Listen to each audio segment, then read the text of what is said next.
Salut, c'est Loïc, je suis ravi de te retrouver aujourd'hui pour cette nouvelle vidéo. Dans cette nouvelle vidéo, on va voir comment aller au bout de ses projets, comment arrêter de procrastiner. Je ne sais pas depuis combien de temps tu comptes investir dans l'immobilier ou depuis combien de temps tu comptes devenir indépendant financièrement, mais tu vas voir qu'en fait, si ça fait un moment et que tu n'es pas encore passé à l'action, ou que tu es passé à l'action, puis que tu ralentis, puis que tu repars, je vais t'expliquer en fait tous mes tips dans cette vidéo qui font que, en gros, je lâche jamais l'affaire. Allez, c'est parti!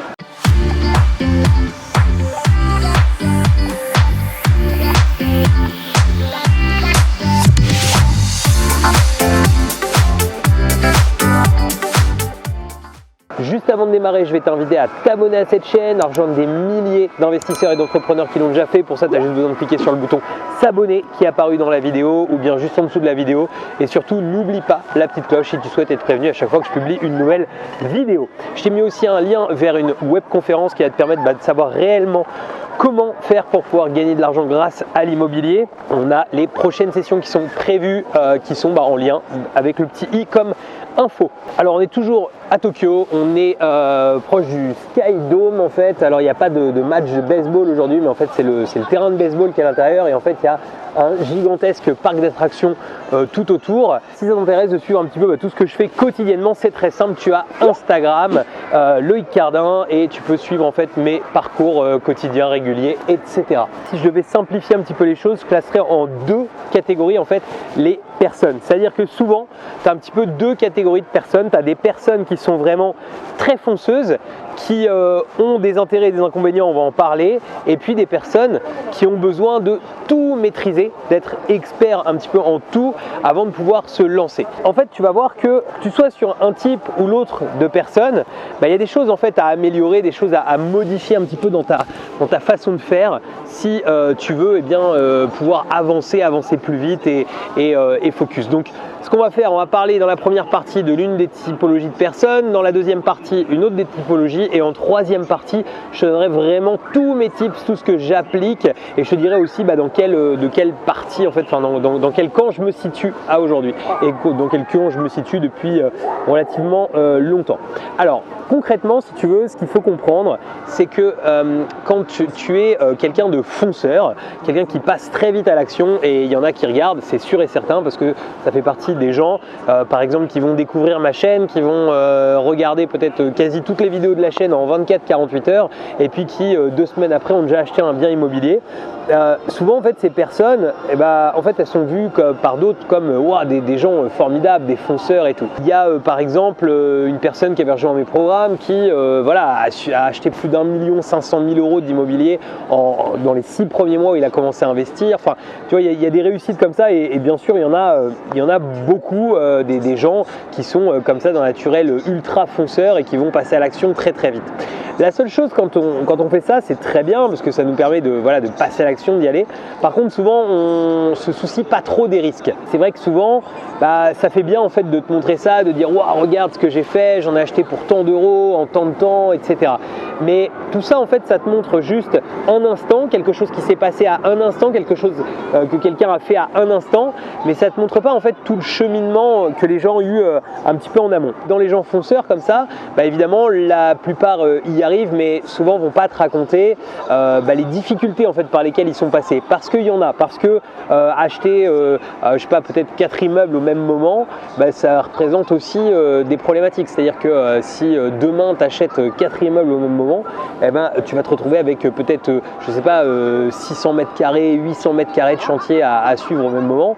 Je peux te dire que 800 mètres carrés de chantier en simultané à suivre, c'est pas quelque chose de facile par exemple, tu vois, et c'est quelque chose qui va quasiment te demander tout ton temps ou une grosse partie en fait de ton temps. Mais le plus important en fait, c'est surtout d'avoir prévu en amont les choses qui font que les choses se passent bien. C'est-à-dire, je m'explique. C'est très simple. Par exemple, quand tu es dans le naturel fonceur comme ça, moi j'ai vu des gens sans épargne se lancer, et sans épargne partir tout de suite sur genre à faire par exemple une doublette, tu vois, et acheter 2 appartements ou 2 immeubles en même temps, alors qu'ils n'ont même pas 1 € de côté. Ça, c'est des enfin des choses voilà, qui peuvent te mettre en danger. Et si tu fais partie de cette typologie de personnes, je t'invite vraiment à faire attention et à ralentir en fait tout simplement. Mais la deuxième catégorie de personnes, c'est plutôt à celle-ci que s'adressait cette vidéo. C'est si aujourd'hui tu es d'un naturel à avoir du mal à passer à l'action, à beaucoup procrastiner, à remettre beaucoup au lendemain, etc. Beaucoup de gens vont me dire qu'il faut que tu te motives, qu'il faut que tu aies une grosse motivation. Et en fait, la motivation, il faut bien comprendre que c'est quelque chose qui est passager. Moi, le premier, je suis motivé de manière passagère. Par exemple, là, j'ai cliqué sur la vidéo pour te la faire, et ben, j'ai de la motivation. Mais il y a des fois, je clique sur une vidéo pour la faire et j'ai pas forcément cette motivation.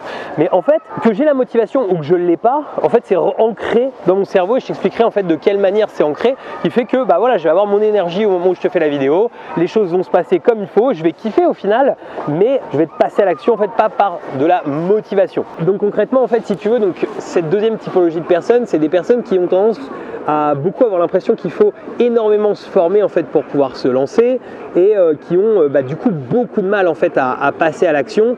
Et moi je vois des gens qui me suivent peut-être depuis 2 ans, 3 ans et qui sont toujours en fait qui sont pas encore passés à l'action et qui trouvent beaucoup d'excuses. Alors si tu es dans ce cas-là, toi tu juges peut-être pas que ce sont des excuses, mais moi je te le dis, ce sont des excuses. C'est-à-dire quand on me dit ah oui mais c'est ma ville qui est trop chère, il va falloir que j'aille chercher plus loin, mais c'est difficile parce que quand je vais plus loin, j'ai ça.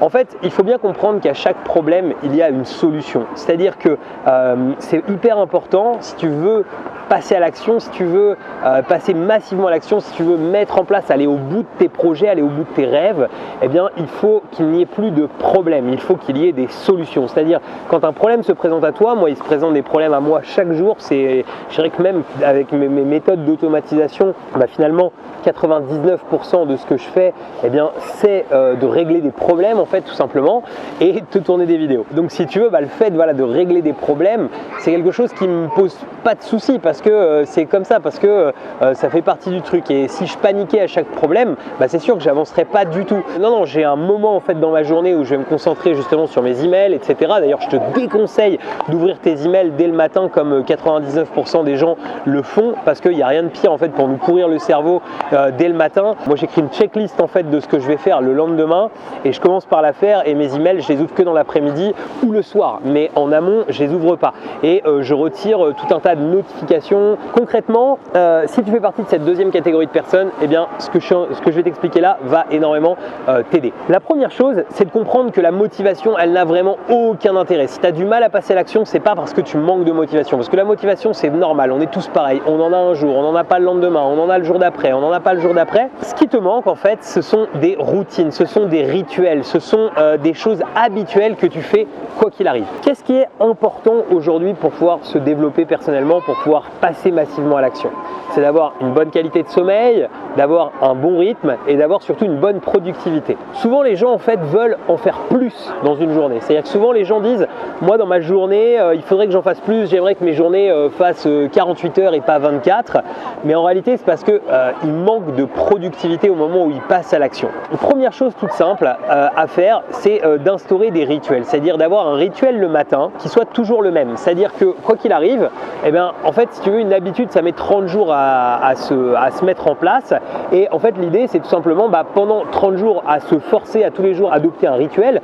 Alors ça peut passer par des choses qui vont t'aider comme faire du sport, tout simplement faire même juste de la gym le matin, faire une séance de méditation. La méditation aide beaucoup en fait pour pouvoir passer à l'action et pour pouvoir être justement plus productif. Bref, en tout cas avoir ton propre rituel. Ça peut être le Miracle Morning si tu as envie, si ce genre de truc te parle, ou sinon ça peut être toute autre chose, il n'y a aucun souci. Il y a des gens bien plus calés que moi en fait pour pouvoir te parler de tout ça. C'est pas moi qui vais te dire quel rituel adopter, mais en tout cas moi je sais que ça a énormément fait évoluer pour moi les rituels comme ça. Donc ça c'est la première chose, les rituels matinaux.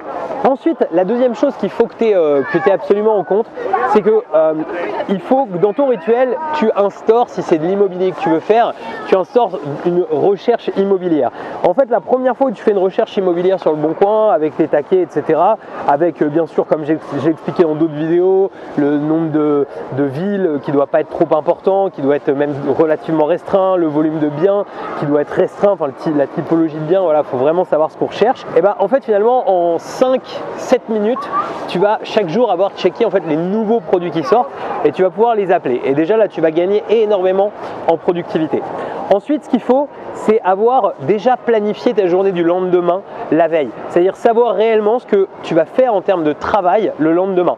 Si tu ne sais pas ce que tu vas faire en termes de travail, bah, tu arrives et puis tu as juste une to-do list absolument gigantesque et tu ne sais pas en fait dans quoi partir. Et ça pose un vrai problème pour pouvoir être productif. Ce que je te conseille, c'est tout simplement d'aller directement écrire en fait la veille ce que tu vas faire le lendemain. Par exemple, ça peut être regarder les vidéos de la formation que tu as acheté, c'est-à-dire commencer à regarder par exemple peut-être 1 ou 3 vidéos, ou les vidéos peuvent même être mises dans ton rituel du matin, ou ça peut être lire pendant 20 minutes. Tout ça en fait, faut l'écrire et programmer ça en fait pour le lendemain. À force d'instaurer en fait des rituels comme ça dans ta vie, tu vas voir qu'en fait tu vas aller très vite vers une productivité qui n'aura plus rien à voir. Et quand on est productif, c'est là qu'on se met à pouvoir mettre des choses en place. Et quand tu as instauré ces rituels plus de 30 jours, tu verras que pour les arrêter, c'est beaucoup plus compliqué. Si tu as vraiment envie de les arrêter, tu les arrêteras. Mais en tout cas, tu verras qu'ils seront ancrés dans ton cerveau. Ça deviendra des habitudes de vie. Et le dernier conseil que je te donne, j'en ai parlé un petit peu au début, c'est vraiment d'arrêter de se trouver des excuses. Il faut trouver des solutions à ces problèmes. Si par exemple, aujourd'hui, je sais pas, tu as des enfants et tu as un rythme qui est assez soutenu, ne te dis pas ah oui mais moi je peux pas parce que. Non, c'est comment est-ce que je fais, qu'est-ce que je peux optimiser. Peut-être par exemple il y a possibilité, je sais pas, de mettre une femme de ménage en route chez toi, de mettre un jardinier dans ton jardin. Bon ça c'est encore des coûts, mais voilà, qu'est-ce que tu peux faire aujourd'hui pour pouvoir gagner du temps? Est-ce que dans ton organisation, il n'y a pas des choses qui sont complètement qui sont faites un petit peu de travers, qui sont faites de manière, on va dire, désordonnée? Parce que c'est tout aussi important, c'est-à-dire que c'est vraiment ce qu'on appelle la productivité, quoi. Est-ce que aujourd'hui, quand je fais les tâches que j'ai à réaliser, est-ce que je suis productif ou pas, et comment améliorer cette productivité?